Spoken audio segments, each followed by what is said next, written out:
مبارک باد اے لوگوں کہ پھر رمضان آیا ہے، خدا کی خاص رحمت سے بڑا مہمان آیا ہے۔ مبارک باد اے لوگوں کہ پھر رمضان آیا ہے۔ السلام علیکم ورحمۃ اللہ وبرکاتہ۔ بسم اللہ الرحمن الرحیم۔ ناظرین، عالم رمضان پروگرام کے ساتھ آپ کا میزبان محمد سلیمان الہی نیر حاضر خدمت ہے۔ دوسرا عشرہ جو ہے وہ کمپلیٹ ہو گیا۔ اللہ سبحانہ و تعالیٰ کا فضل و کرم ہے کہ اس نے ہمیں ماہ رمضان کی یہ سعادتیں عطا کر دیں۔ آج کا جو ہمارا موضوع ہے وہ ہے اعتکاف کے احکام و مسائل۔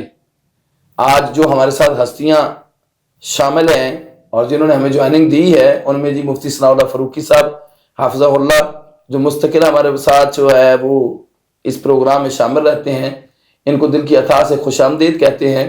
اور آج ایک اور نئی ہستی جنہوں نے ہماری گزارش کو قبول کیا اور القمر ٹی وی کے لیے اپنے قیمتی اوقات میں سے وقت نکالا، میری مراد جو قاری سلیم اللہ مدنی صاحب، ہم آپ کو جی دل کی عطا سے خوش آمدید کہتے ہیں۔ اہلاً و سہلاً، مرحبا کہ آپ تشریف لائے۔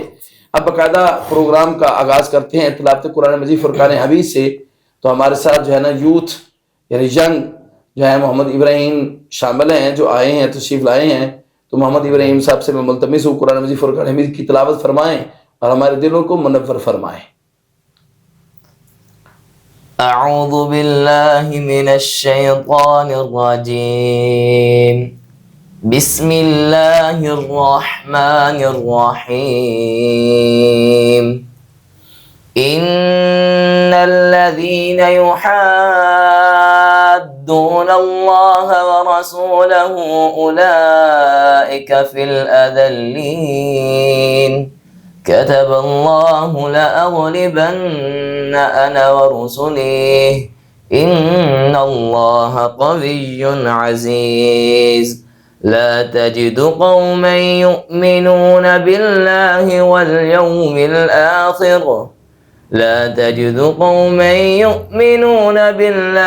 واليوم الآخر يوادون من حاد الله ورسوله ولو كانوا آباءهم أو أبناءهم أو إخوانهم أو عشيرتهم أولئك كتب في قلوبهم الإيمان وأيدهم بروح منه ويدخلهم جنات تجري من تحتها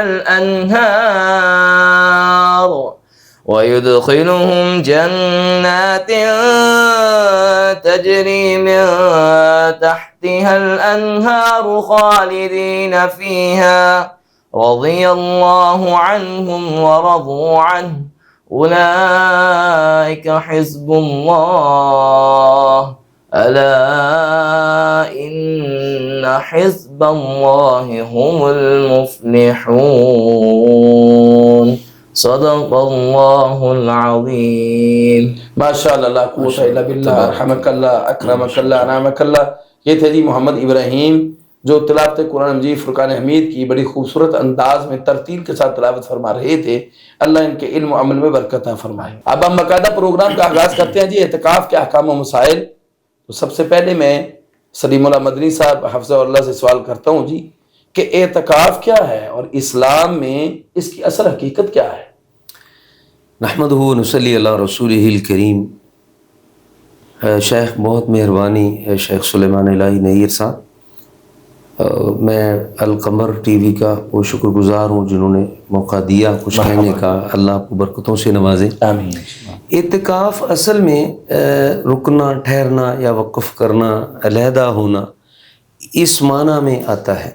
شرعی طور پر قرآن و سنت کے حوالے سے مسجد کے اندر اللہ کا قرب حاصل کرنے کے لیے علیحدگی اختیار کرنا، یکسوئی اختیار کرنا، کیونکہ یہ دنیا کے جو مشاغل ہیں نا، بسا اوقات بندہ نا اللہ سے بہت دور چلا جاتا ہے۔ تو اللہ تبارک و تعالیٰ کی جس طرح رمضان کی آمد کی وجہ سے اس کی بڑی رحمتیں اور برکتیں آتی ہیں اور گناہوں کو ایک بریک لگ جاتی ہے نا جی، اسی طرح یہ اعتکاف بھی ایک اللہ کی بہت بڑی جو ہے نا وہ نعمت ہے، اعزاز ہے اللہ کا اہل اسلام کے لیے۔ تو اللہ کے ساتھ باتیں کرنے کے لیے اپنی دل کی مطلب گفت و شنید اور راز کی باتیں، یہ ایک علیحدگی ہے، اور رسول اکرم صلی اللہ علیہ وآلہ وسلم کا یہ طریقہ ہے، یہ سنت بھی ہے، اور یہ بہت بڑا پسندیدہ عمل ہے جس کو اصطلاحات میں مستحب بھی کہتے ہیں۔ فرض تو نہیں ہے، تو یہ مستحب ہے۔ البتہ مومن کا جو زندگی کا مقصد ہے، جیسے وما خلقت الجن والانس الا لیعبدون، اس کے تحت یہ جو ہمارا ایک خیال ہوتا ہے نا کہ اتنا پیسہ کما لیا، یہ کر لیا، دنیا جتنی مرضی کما لو اس کا کوئی فائدہ نہیں ہے، ٹھیک ہے نا جی۔ تو اس لیے کامیاب ترین وہی بندہ ہے جو اللہ کے زیادہ سے زیادہ قریب ہو گیا۔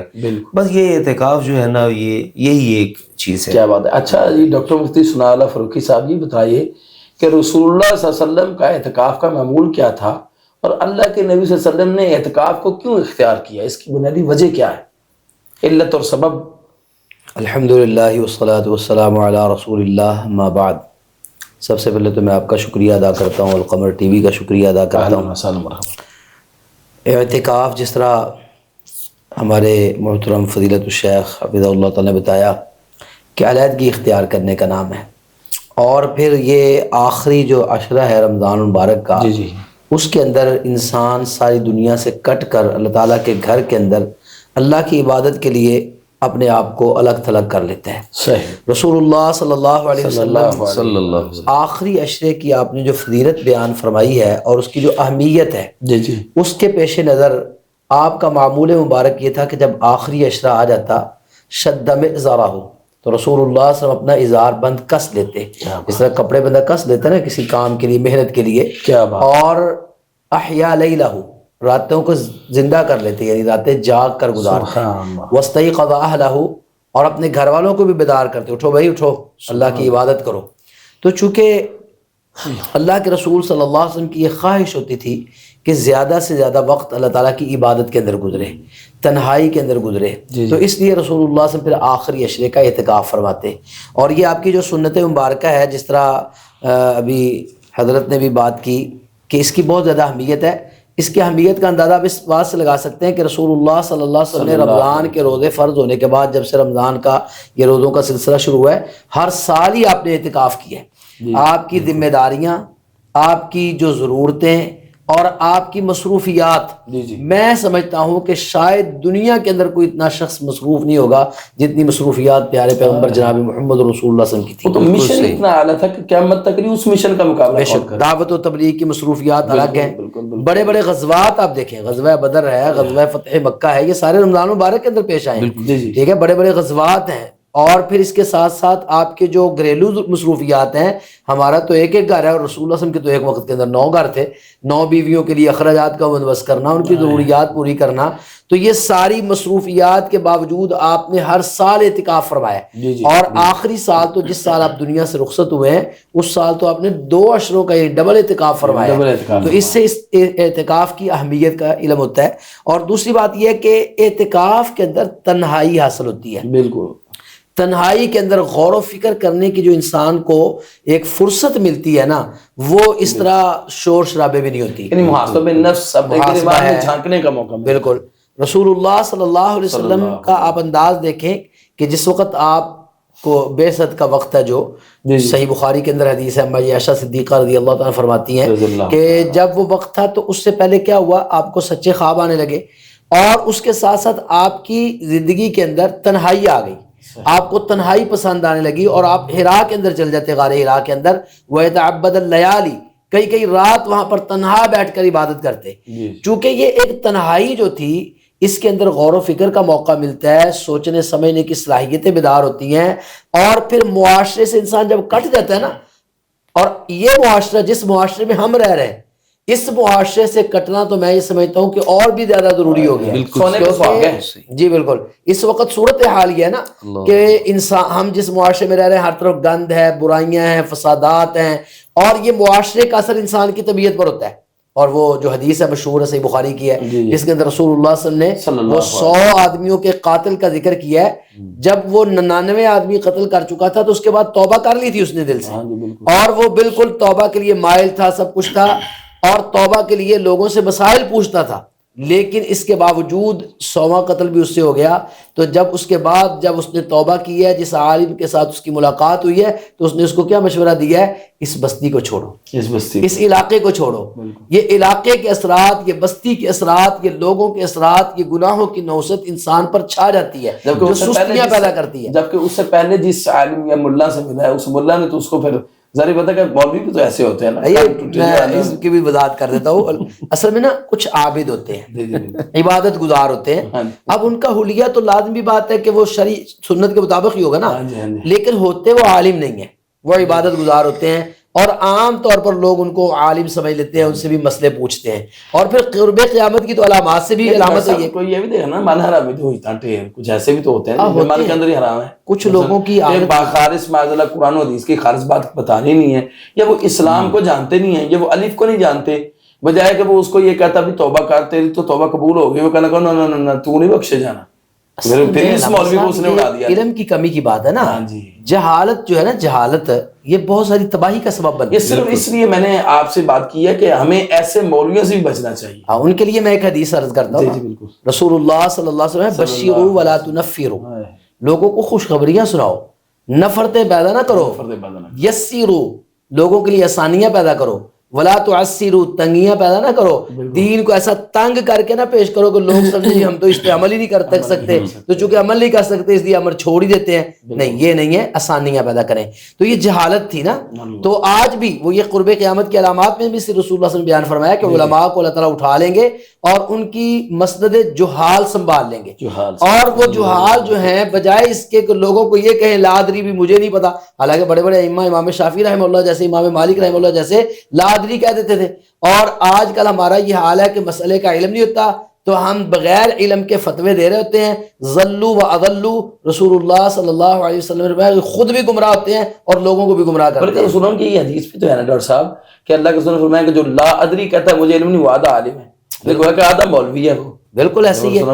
تو بات یہ ہے کہ وہ میں جو جس بات پہ میرا جو استدلال تھا اس حدیث میں سے کہ وہ معاشرے کی نحوست انسان پر اثر کرتی ہے، تو اس کو چھوڑنا ضروری ہوتا ہے. رسول اللہ صلی اللہ علیہ وسلم نے جب آپ کے پاس وقت تھا تو غار حرا کے اندر تنہائی اختیار کی. جب آپ کی مصروفیات بہت زیادہ تھی تو ان مصروفیات میں پھر آپ نے یہ وقت نکالا رمضان مبارک کے آخری عشرے کے اندر، اور ان مصروفیات کو بالائے طاق رکھ کے اللہ کی عبادت کے لیے اپنے آپ کو خاص کیا. اور ایک اور بات بھی عرض کرتا ہوں اس معاملے میں کہ دیکھیں اس عشرے کے اندر چونکہ لیلۃ القدر ہے اور اس کی تلاش کرنے کا بھی حکم ہے، اور پھر وہ ایک رات واضح نہیں کی گئی، بتائی نہیں گئی، تو 5 راتوں کے اندر ہم نے اس کو تلاش کرنا ہے.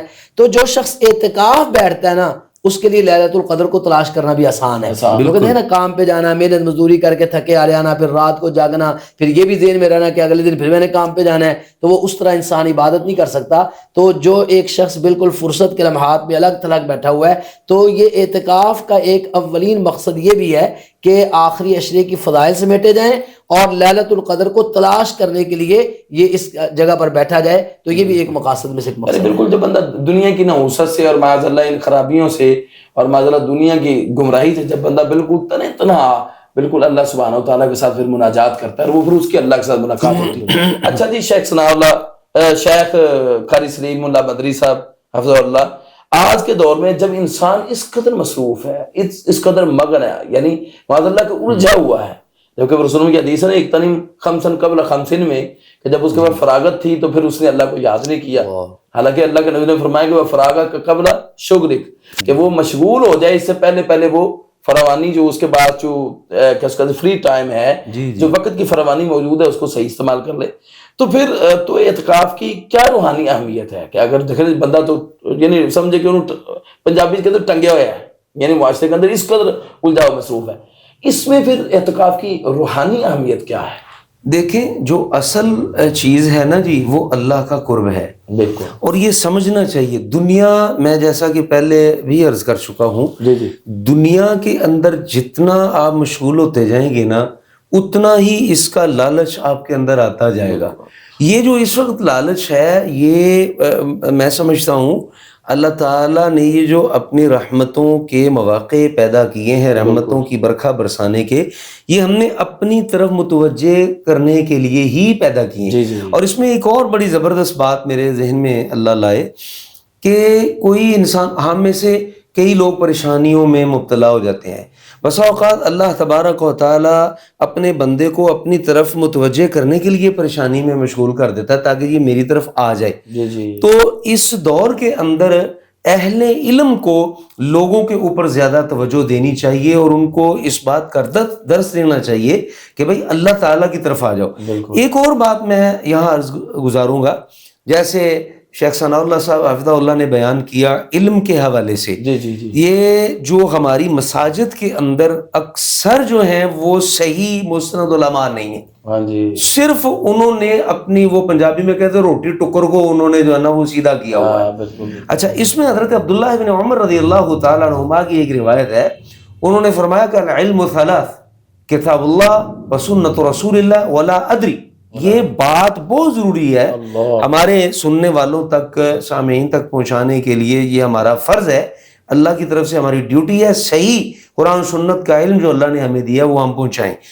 تو جو علم کی تین قسمیں، کتاب اللہ سے مسئلہ بتائیں یا حدیث رسول اللہ سے، اگر ان دونوں سے آپ کو معلوم نہیں کہہ دیں لا ادری مجھے معلوم نہیں، یہ بھی علم کی قسم ہے، تیسری قسم ہے۔ اس لیے ہمیں اللہ تبارک و تعالیٰ کی طرف، وہ کہتے ہیں کہ یہ بڑے مشہور کہاوتیں بھی ہیں، اقوال بھی ہیں کہ جس کو اللہ تبارک و تعالیٰ جس سے ناراض ہوتا ہے نا، اس سے رزق نہیں چھینتا بلکہ سجدے کی توفیق چھین لیتا ہے، ٹھیک ہے نا جی۔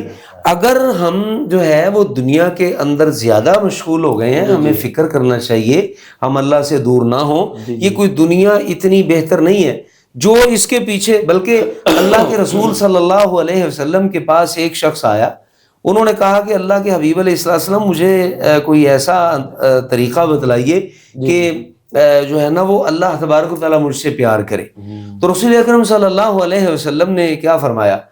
آپ نے فرمایا کہ دنیا کا جو مال ہے نا، اگر دنیا والوں کا جو مال ہے وہ کیسے وہ حدیث آتی ہے کہ اگر تم دنیا کے اس مال سے بچو گے، اس کی طرف رغبت نہیں کرو گے، تو اللہ تبارک و تعالیٰ بھی تیرے ساتھ پیار کرے گا اور دنیا والے بھی تیرے پیچھے آئیں گے۔ بالکل، دنیا سے بے رغبتی، زہد و ورع اپنے اندر پیدا کرنا، تو یہ کوئی خوبی نہیں ہے۔ بڑی آپ نے خوبصورت بات کہی نا، تو اسی سے مجھے یاد آ گیا کہ رسول اللہ کی حدیث ہے نا کہ یہ جو ہے انسان کا جو پیٹ ہے نا وہ قبر کی مٹی بھر سکتی ہے، بالکل بالکل درست، دنیا کے مال سے نہیں وہ بھر سکتا، بالکل ایسے انسان کا پیٹ کبھی نہیں بھرتا، اس لیے قدر دنیا سے محبت، وہ رسول اللہ کی حدیث ہے حب الدنیا، ہاں جی، وکراہت الموت۔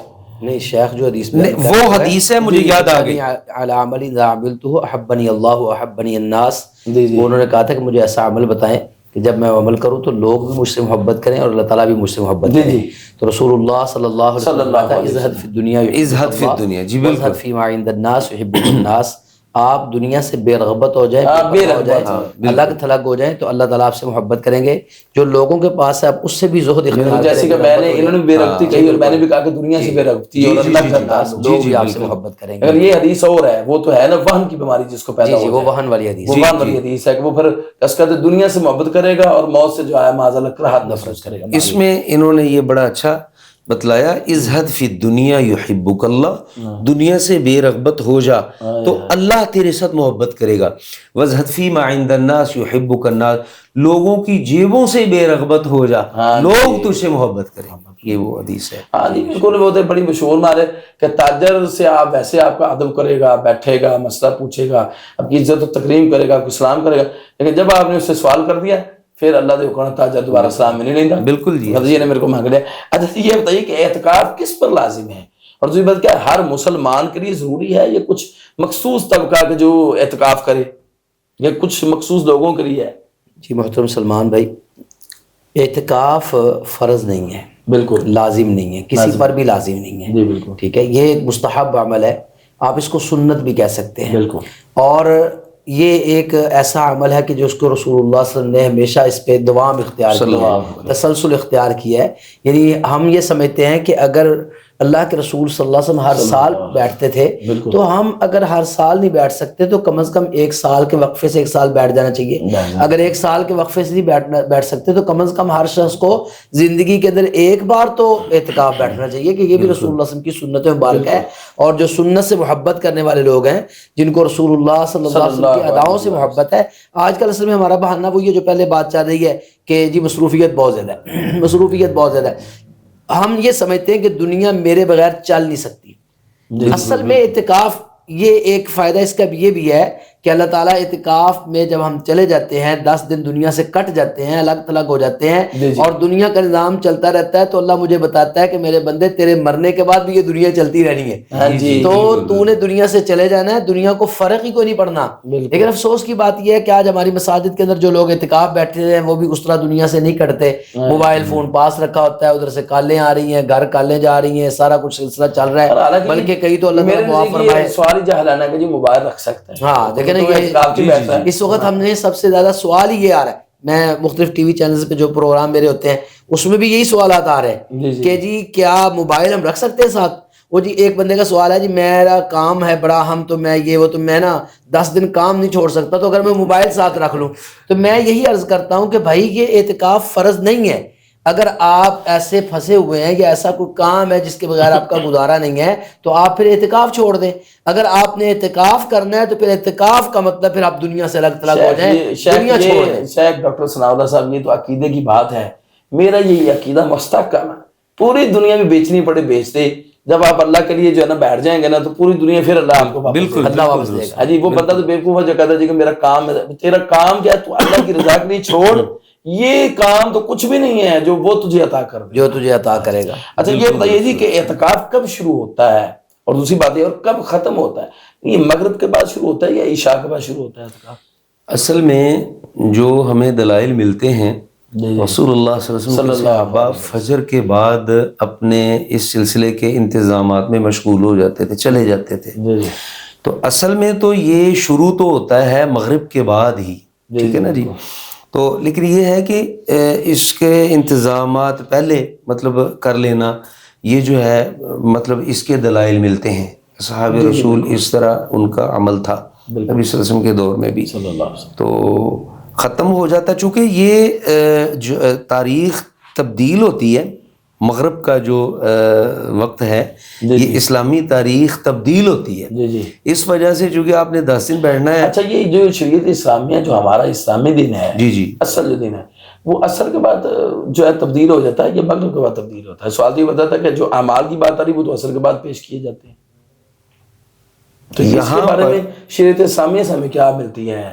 یہاں پر ہم یہ جب چاند دیکھ کر رمضان کا اعلان کرتے ہیں نا، تو یہ چیز بتلاتی ہے کہ یہاں سے تاریخی ابتدا ہو رہی ہے، تاریخی ابتدا ہو رہی ہے، دن کی مطلب اگلی تاریخ کی ابتدا ہو رہی ہے، رات پہلے آ گئی دن بعد میں آ رہا ہے، تو یہ چیزیں جو ہے نا وہ سمجھ میں آتی ہیں یہاں۔ بالکل۔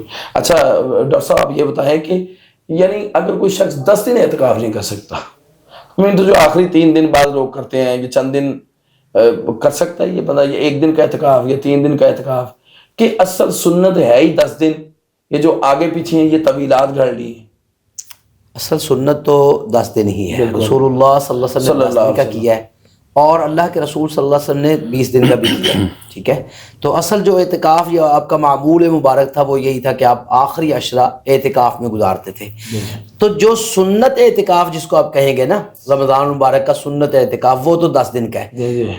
البتہ مختلف احادیث سے یہ بات معلوم ہوتی ہے کہ صحابہ کرام رضوان اللہ اجمعین ایک آدھ دن کے لیے بھی اعتکاف بیٹھتے تھے، جیسا کہ عمر فاروق رضی اللہ عنہ نے ایک بار نظر مانی تھی اعتکاف کی 1 دن کی، اور رسول اللہ صلی اللہ علیہ وسلم سے اس کی اجازت بھی لی تھی، تو آپ نے اجازت دی تھی۔ تو اس سے یہ معلوم ہوتا ہے کہ اگر کوئی شخص عام وہ سمجھتا ہے کہ میں 10 دن اعتکاف نہیں بیٹھ سکتا تو میں 1 دن یا 3 دن کے لیے مسجد کے اندر آگے بیٹھ جاؤں گا، تو اس کا اعتکاف سنت اعتکاف نہیں ہوگا۔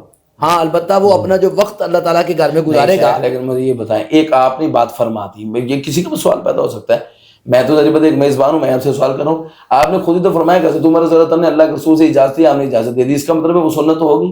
وہ رمضان میں نہیں تھا، نہیں وہ تقریری عمل نہیں، وہ بتانے لگا نا، وہ رمضان میں نہیں تھی، وہ عام معمول کے مطابق تھی، یعنی عام دنوں کے اندر تھا۔ تو اس سے یہ پتہ چلتا ہے کہ ایک دن کا اعتکاف یا 3 دن کا اعتکاف آپ عام دنوں میں بیٹھ اس سکتے سے ہیں. استدلال کیا ہاں اس سے استدلال یہ کیا جا سکتا ہے کہ جس طرح عام دنوں میں ایک دن اعتکاف بیٹھ سکتے ہیں اس طرح رمضان میں بھی ایک دن اعتکاف بیٹھ جائیں. لیکن بات پھر وہ رہے گی کہ رسول اللہ صلی اللہ علیہ وسلم کی جو سنت اعتکاف ہے وہ 10 دن کا ہی ہے, وہ 10 دن بیٹھنا پڑے گا. اچھا یہ بتائیے کہ خواتین کے لیے اعتکاف جو ہے مسجد میں بیٹھنا لازم ہے یا گھر بھی بیٹھ سکتی ہیں؟ رسول اللہ صلی اللہ علیہ وسلم نے جہاں پر مردوں کے خیمے لگوائے ساتھ ہی خواتین کے بھی لگوائے.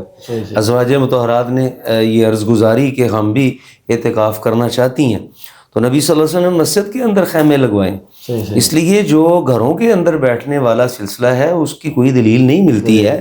مسجد کے اندر بیٹھنا جو ہے رسول اللہ کی سنت طریقہ اللہ کے نبی کا نہیں ہے, یعنی یہ ثابت بھی نہیں ہوتا ویسے. جی بالکل 1500 سال کی کسی ہسٹری میں یا صحابہ سے یا تابعین تابعین محدثین فقہاء رحمہ اللہ سے کو دلیل ملتی نہیں کہ انہوں نے اجازت دی کہ جی بالکل اور گھر بیٹھ جائیں. کیوں شیخ صاحب یہی اس کے بارے میں دیکھیں ناما صاحب, اللہ تعالیٰ نے قرآن مجید کے اندر یہ جو کہا ہے وَأَنْتُمْ عَاكِفُونَ فِي الْمَسَاجِدِ, جی کہ تم مساجد کے اندر اعتکاف یہ کلی حکم ہے.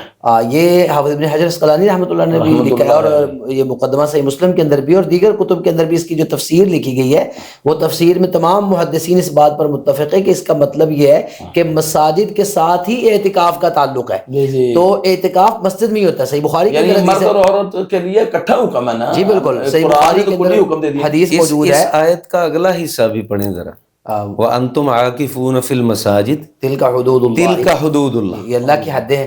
اصل میں اللہ کی باؤنڈری اللہ نے کھینچ دی. باؤنڈریز میں تو پوری وہ باتیں شامل ہو جاتی ہیں نا, صرف اعتکاف نہیں ہے وہ. اصل میں اعتکاف کے دوران اس سے پچھلی جو لفظ ہے وہ بھی تِلْكَ حدود اللہ کا مطلب ہے کلی طور پر جو بھی حکم ہے بالکل جب اللہ نے اس کے مطلب فرما دیا وہ لائن ہے. ہاں جی وہ ساری سے آگے نہیں بڑھ سکتے. تو اس میں رسول اللہ صلی اللہ علیہ وسلم کی سنت بھی موجود ہے. صحیح بخاری کے اندر حدیث موجود ہے کہ رسول اللہ صلی اللہ علیہ وسلم تشریف لے کے آئے مسجد کے اندر, تو آپ نے دیکھا کہ خیمے لگے ہوئے ہیں. تو پوچھا یہ خیمے کس کے ہیں؟ بتایا گیا یہ عائشہ رضی اللہ عنہ کا خیمہ ہے, یہ حفصہ رضی اللہ عنہ کا خیمہ ہے, یہ زینب رضی اللہ عنہ کا خیمہ ہے. تو مطلب ہے کہ صحابیات اور ازواج مطہرات باقاعدہ مسجد کے اندر خیمے لگوایا کرتی تھی. رسول اللہ صلی اللہ علیہ وسلم کے دنیا سے چلے جانے کے بعد آپ کی جگہ پر ازواج مطہرات مسجد نبی کے اندر اعتکاف بیٹھا کرتی تھی. نبی صلی اللہ علیہ وسلم کے دور مبارک کے اندر تو مساجد کے اندر باقاعدہ عورتیں باجماعت نماز ادا کیا کرتی تھیں. میں ذرا اس بات پہ تھوڑا سا نا زیادہ وضاحت کرنا چاہتا ہوں, ناظرین کے سامنے روشنی ڈالنا چاہتا ہوں. آج ہمارے ہاں ایسا مکتبہ فکر بن گئے جو بازاروں کے اندر عورتوں کا جانا تو مناسب سمجھتے ہیں, غیر مردوں سے شاپنگ کرنا تو بہترین سمجھتے ہیں کہ ٹھیک ہے کر سکتی ہے, لیکن مسجد میں جانتے ہوئے وہ کہتے نہیں مسجد میں پابندی جی عورت نہیں جا سکتی مسجد کے اندر. حالانکہ رسول اللہ صلی اللہ علیہ وسلم کے دور کے اندر باقاعدہ مسجد نبوی کے اندر آ کے باجماعت عورتیں نماز ادا کیا کرتی تھی.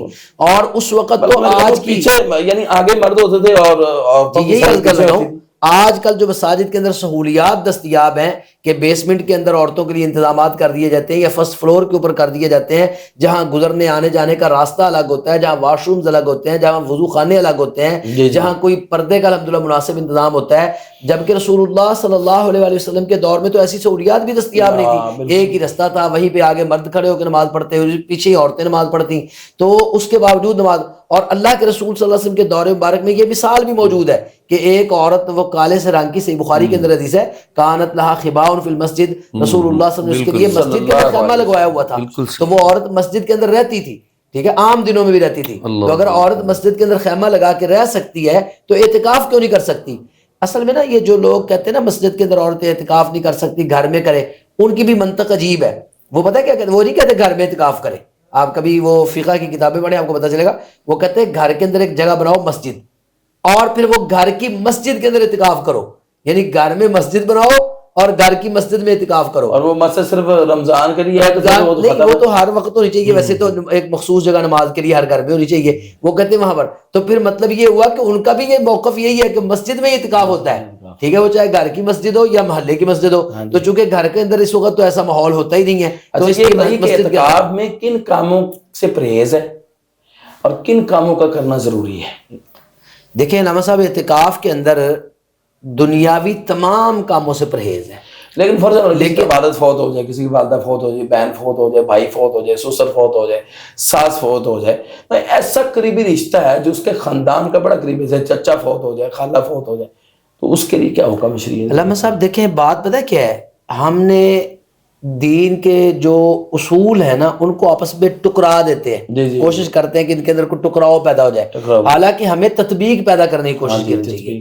دیکھیں تطبیق تو پیدا ہو سکتی ہے, ایک شخص ہے وہ اس کا والد فوت ہو گیا ہے مثال کے طور پر، ٹھیک ہے، تو اس کا جنازہ مسجد میں لے آئیں اور مسجد کے اندر وہ جنازہ پڑھ لیں.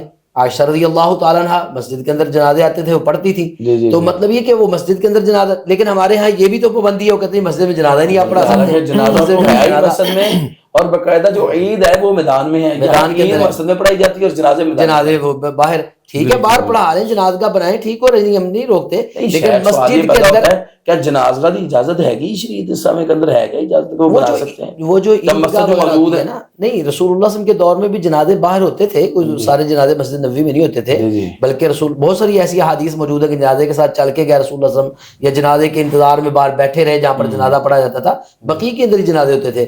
تو مطلب یہ ہے کہ مسجد کے اندر نماز جنازہ پڑھا جا سکتا ہے، اس کی اجازت ہے، ٹھیک ہے، صحابہ سے ثابت ہے، سنت سے ثابت ہے کہ پڑھا جا سکتا ہے. شیخ ابھی آپ دیکھیں ڈاکٹر صاحب مسجد نبوی میں 22 جنازے ہیں، 20 جنازے ہیں، 15 جنازے مسجد نبوی میں ہوتے ہیں، اس طرح حرم کے اندر ہوتے ہیں جنازے، باہر تو وہ کہیں کسی میدان. حالانکہ آپ دیکھیں کہ مکے سے مدینے تک، جدے تک، وہ تو جگہ ہی جگہ ہے، میدان ہی میدان ہے، کیوں نہیں وہ لے کے جاتے امام کو وہاں؟ وہ تو حرم میں لے آتے ہیں، ہم یہی ادھر مسجد نبوی میں لے آتے ہیں کہ مسجد کے اندر جنازہ ہونا چاہیے، اصل ہونا ہی چاہیے، لیکن ہم یہ نہیں کہہ سکتے اصل ہونا ہی چاہیے، یہ ہم پابندی نہیں لگا سکتے. نہیں، ضروری مسجد جو زیادہ غالب دلیل ہے یہ نہیں ہے، ورنہ سعودی عرب کے اندر میں جو کہہ رہا ہوں اتنے میدان ہیں تو وہاں کیوں نہیں وہ لے کے جاتے؟ میدانوں میں بھی جاتے ہیں جنازے، لیکن رسول اللہ صلی اللہ علیہ وسلم سے ثابت ہے، مسجد سے باہر آپ نے جنازہ پڑھا ہے، بقیع کے اندر جنازے پڑھے ہیں، اور بہت ساری اس پہ دلیلیں موجود ہیں حدیث کے اندر، ٹھیک ہے نا. تو جب رسول اللہ صلی اللہ علیہ وسلم سے ثابت ہے تو ہمارے لیے سعودی حکومت یا سعودی علماء کوئی حجت نہیں ہے. ہم نے تو وہ کام دیکھا نا جو اللہ کے رسول صلی اللہ علیہ وسلم نے کیا ہے. رسول اللہ صلی اللہ علیہ وسلم سے مسجد نبوی کے بعد جنازہ ثابت ہے. صحیح بخاری کے اندر حدیث ہے کہ احد کے میدان کے اندر رسول اللہ صلی اللہ علیہ وسلم جا رہے تھے، یہ احد کے 8 سال بعد، صلی اللہ علیہ اہل احد کا صلاۃ علی المیت، رسول اللہ صلی اللہ علیہ وسلم نے احد والوں پر وہاں پر میدان احد کے اندر جنازہ پڑھا ہے، جیسے میت پر جنازہ پڑھا جاتا ہے. غائبانہ جنازے کی بھی دلیل ہے اور مسجد سے باہر جنازہ پڑھنے کی بھی دلیل ہے احد کے میدان کے اندر، تو یہ ثابت ہے. تو اس لیے ہم پابندی نہیں لگا سکتے، لیکن جو لوگ یہ پابندی لگاتے ہیں کہ جی مسجد میں جنازہ نہیں آ سکتا، وہ غلط ہے. اچھا، ایک عالم کی، ایک مولوی صاحب کی جو ماشاءاللہ سب کچھ شریعت اسلامی کو جانتا ہے، اس کا دل ہے کہ وہ ٹوٹ کے چاہتا ہے میں اعتکاف کروں، لیکن قدرتی طور پہ اس کا کسی مسجد میں درس رکھ دیا گیا ہے، فوز مان کا یہ جو ہماری طاق راتوں میں درس ہے، کیا وہ درس دینے کے لیے دوران اعتکاف جا سکتا ہے؟ حالانکہ وہ بھی تو اللہ کے دین کا کام ہی ہے نا. مجھے علامہ صاحب آپ نے کیا یاد دلا دیا ہے، ایک وقت وہ بھی آیا جب ہمارے مولویوں نے فتویٰ لگا دیا تھا کہ فلاں کو ووٹ دینا تو آپ اعتکاف سے اٹھ کر ووٹ ڈالائیں. اللہ تعالیٰ ہمارے علماء کو بھی ہدایت دے. تو مسئلہ یہ ہے کہ رسول اللہ صلی اللہ علیہ وسلم سے بڑا خطیب دنیا کے اندر کون تھا؟ اور اللہ کے رسول صلی اللہ علیہ وسلم تو تبلیغ کے ذمہ دار تھے، جن کو کہا یا ایھا الرسول بلغ ما انزل الیک من ربک وان لم تفعل فما بلغت رسالتہ. رسول اللہ صلی اللہ علیہ وسلم بھی چاہتے تو قباء کے اندر جا کے لیلۃ القدر کی تلاش میں کوئی درس دے آتے اٹھ کے، تو قباء مسجد موجود تھی نا، اور بھی مسجدیں موجود تھی، محلوں کی مسجدیں تھیں، رسول اللہ صلی اللہ علیہ وسلم چلے جاتے، لیکن نبی صلی اللہ علیہ وسلم نے کبھی کسی مسجد کے اندر جا کے اس طرح اعتکاف چھوڑ کر درس نہیں دیا. تو اس کا مطلب ہے کہ اعتکاف چھوڑ کر آپ ان کاموں کے لیے مسجد سے نہیں نکل سکتے. اعتکاف کا مطلب یہ ہے کہ آپ دنیا سے کٹ جائیں. اصل میں ایک بات اور یاد رکھنی ضروری ہے، اعتکاف اجتماعی عبادت نہیں ہے. اعتکاف انفرادی عبادت ہے، یہ اپنے آپ کو اللہ کے لیے الگ تھلگ کرنے کا نام ہے. اس لیے لازمی بات ہے کہ جب تک آپ اللہ کے لیے الگ تھلگ ہوتے نہیں ہیں، آپ لوگوں کے ساتھ روابط رکھ رہے ہیں. جیسے کہ انسان کو قبر میں دفنا دیا جائے تو سمجھے کہ دنیا سے وہ ٹوٹ گیا، کٹ ہو گیا اور صرف اللہ کے ساتھ. بالکل، وہ قبر ہی ہے، وہ اجرا اس کے لیے بنایا گیا ہے. تو اس کی مثال ایسی ہے کہ پھر دنیا کو بالکل ختم، وہ سمجھے کہ ڈیڈ ہے اور میں کچھ بھی نہیں ہوں، بس یا میں ہوں یا میرا اللہ ہے. اچھا، اعتکاف جو ٹوٹ کن چیزوں سے جاتی ہے؟ ممنوع چیزیں بتلائی گئی ہیں، مباشرت ہے، اسی طرح غیر ضروری معاملات کے لیے باہر نکلنا ہے، تو اس وجہ سے وہ ٹوٹ جاتا ہے. تو بہرحال یہ ہے، یہاں پر میں ایک چیز اور بتلاؤں گا، مقصد اعتکاف کا اللہ کے ساتھ تعلق پیدا کرنا، مناجات. ہاں جی، اگر وہ بندے کا پھر دھیان باہر کوئی ہو، پھر وہ مسئلے ایسے پوچھتا رہے، تو یہ بدبختی کی بات ہے، میں سمجھتا ہوں. کیونکہ سلف صالحین تو ان ایام کو تلاش کرنے کے لیے دعائیں مانگا کرتے تھے. تو اگر اللہ نے ہمیں موقع دیا ہے تو پوری دلجوئی کے ساتھ یہ کرنا چاہیے. بہرحال یہ ہے کہ اس میں غیر ضروری چیزیں، ویسے طبی حوالے سے طبیعت اگر کوئی خراب ہوئی ہے، طبی حوالے سے بندہ جا بھی سکتا ہے علاج معالجہ کے وقتی طور پر، تو کوئی ضروری ہے. تو مجھے ڈاکٹر صاحب نے بتا دیا کہ جمعہ بھی ایک اب مولانا نے پڑھانا ہے اپنی مسجد میں، جو میں ویسے نہیں جا سکتا. یہی پھر مسئلہ ہو جی بالکل بالکل وہ خطبے کے لیے بھی نہیں جا سکتا، وہ پھر قربان کرے اس خطبے کو بھی، وہ کسی اور کی ڈیوٹی لگا سکتا۔ اعتکاف جامع مسجد میں رکھا گیا نا جہاں جمعہ ہوتا ہے کہ وہ وہیں پہ جمعہ پڑھ سکے، اس کو باہر نہ جانا پڑے۔ ہاں جی بالکل چلیں لیں جی ناظرین، یہ تھا اعتکاف کے احکام و مسائل۔ تو اللہ سبحانہ و تعالیٰ ہمیں قرآن و سنہ کے مطابق خالصتاً اعتکاف کو اعتکاف سمجھ کر ہی اس پر عمل پیرا ہونے کی توفیق عطا فرمائے۔ تو آج کے لیے میں اجازت چاہوں گا، آپ کا میزبان عالم رمضان پروگرام کے ساتھ محمد سلیمان الہی نیت، فی امان اللہ، اللہ حافظ، السلام علیکم ورحمۃ اللہ وبرکاتہ۔